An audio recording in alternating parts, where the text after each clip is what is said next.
Sabe, existe um instante em que uma canção deixa de ser só um som no ar e vira outra coisa. É um momento que, olha, talvez já tenha acontecido com quem está ouvindo, mas que a gente raramente para pensar.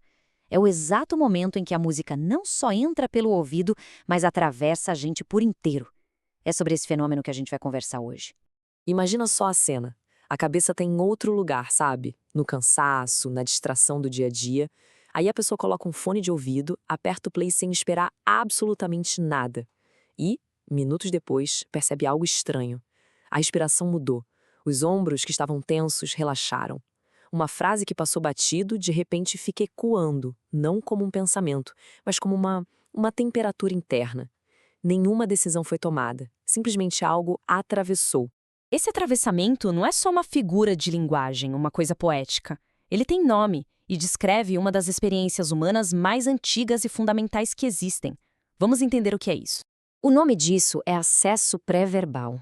Pensa assim, é o momento em que o som dá um drible no nosso cérebro analítico, sabe? Naquele juiz interno que fica o tempo todo julgando tudo e se conecta direto na fonte, no nosso sistema operacional. Não é uma ideia que a gente precisa entender com a cabeça, é um efeito físico que o corpo sente. E o mais incrível é que isso não é nenhuma invenção moderna, é um saber ancestral.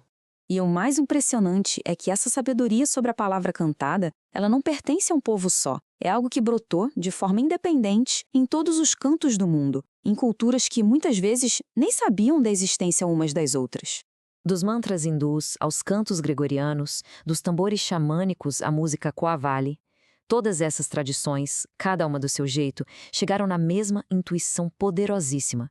Existem estados internos que a palavra falada simplesmente não alcança, mas que a palavra cantada essa toca direto. E isso aqui mostra a diferença de um jeito brilhante. O discurso falado, como esse que eu estou fazendo agora, ele quer o quê? Convencer a mente. Ele explica, ele organiza, argumenta. A palavra cantada faz outra coisa. Ela não quer convencer, ela atravessa, ela não explica, ela ressoa. A ciência hoje já consegue até mapear isso no cérebro, mostrando que os dois são processados de formas radicalmente diferentes. A canção fica guardada num lugar mais fundo, mais resistente. Então, a pergunta que não quer calar é: o que acontece quando alguém pega esse poder ancestral e usa ele de forma deliberada? Quando uma canção é construída com uma intenção literária, artística e com precisão. Uma visão bem profunda da psicologia humana diz que a música é muito mais que entretenimento. Ela é um veículo. Um veículo para o que a gente chama de arquétipos. Aquelas imagens primordiais, sabe? O herói, a sombra, a jornada.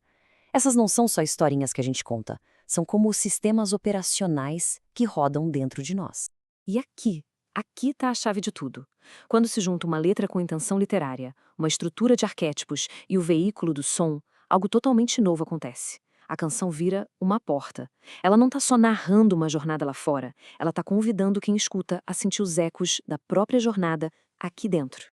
E essa fusão, esse encontro exato entre frequência e narrativa é justamente o território que um laboratório sonoro contemporâneo explora, o projeto de Jaime Badon.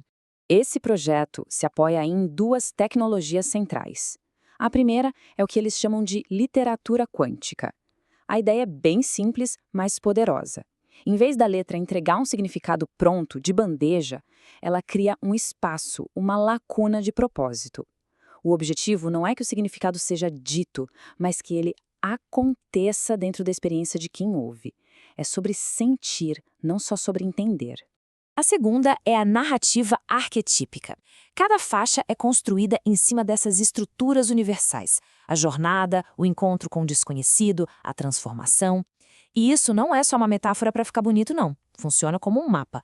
Um mapa para navegar por paisagens internas que a nossa psique reconhece antes mesmo que a nossa mente consciente entenda o porquê. E a descrição do projeto resume isso perfeitamente. A ideia não é criar música de fundo, mas sim um ambiente que conduz o estado. Ou seja, a intenção é construir uma verdadeira ecologia sonora, projetada para dar aquele drible no racional e ativar percepções que estão guardadas lá dentro. E para entrar nesse universo, o projeto oferece duas portas bem diferentes.